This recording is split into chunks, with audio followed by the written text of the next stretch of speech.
গর্ভের সন্তান আজ সেই অনুচিত কাজের জবাব দিল। আল্লাহর সৃষ্টি সেই অসুন্দর নয়, সবার মধ্যে সৌন্দর্য আছে, যা ধরা পড়ে শুধুমাত্র সুন্দর একজন চোখে।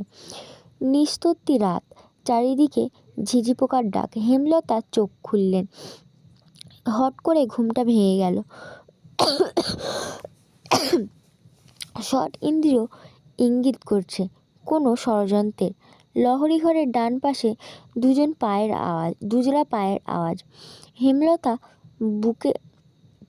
বুক কেঁপে উঠল। তিনি দ্রুত উঠে বসলেন। তিনি চৌকির মাঝে পর্দা সরিয়ে দেখলেন পদ্মজার অবস্থান। পদ্মজাকে ঘুমাতে দেখে আটকে যাওয়া নিঃশ্বাস ছাড়লেন। পায়ের আওয়াজ একদম পাশে শোনা যাচ্ছে। হেমলতা তীক্ষ্ণ দৃষ্টি দিয়ে ডান পাশে তাকালো। গাঢ় অন্ধকার ছাড়া কিছু দেখা যাচ্ছে না, তবুও তিনি তাকিয়ে আছেন।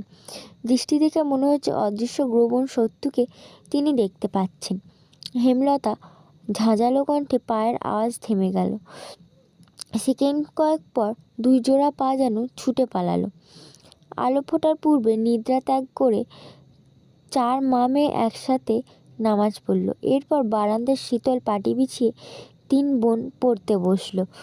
রাত ভোর, ঝমঝম করে বৃষ্টি হয়েছে। বর্ষা স্নানের স্নিগ্ধ প্রকৃতি, মায়াবী সকাল। এমন সকাল কেউ ঘুমোতে চায়, আর কেই বা বই পড়তে পছন্দ করে, অথবা পছন্দের অন্য যে কোনো কাজ করে পূর্ণা ঘুমাতে ইচ্ছে করছে। পাড়া একদমই সহ্য হচ্ছে না। পড়া থেকে উঠেই সে মনোবাসনা পূর্ণ করতে বিছানায় গা এলিয়ে দিল। সাথে সাথে ঘুম হারালো। পদ্মজা অনেক ডাকলো, উঠল না। এদিকে স্কুলে যাওয়ার সময় হয়েছে। হেমলতা বাইরে থেকে উঁকি দিয়ে প্রশ্ন করলেন, পূর্ণা ঘুমে? জি আম্মা। সে জানে না স্কুল আছে, তবুও কোন আক্কেলে ঘুমালো? মায়ের কঠিন স্বরে পদ্মজা ভয় পেল। পূর্ণা নির্ঘাত মার খাবে আজ। সে হেমলতাকে আশ্বস্ত করে বলল, তুমি যাও আম্মা। পূর্ণা কিছুক্ষণের মধ্যে তৈরি হয়ে যাবে।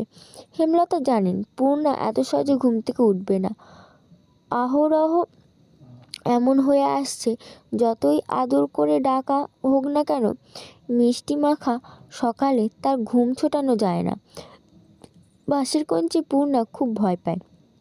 কঞ্চির বাড়ি না খাওয়া অবধি ঘুম পূর্ণাকে কিছুতেই ছাড়বে না।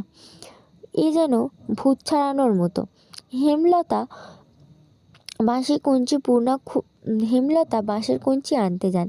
এদিকে পদ্মজা ডেকেই যাচ্ছে, পূর্ণা ওঠ, মারটা খাওয়ার আগে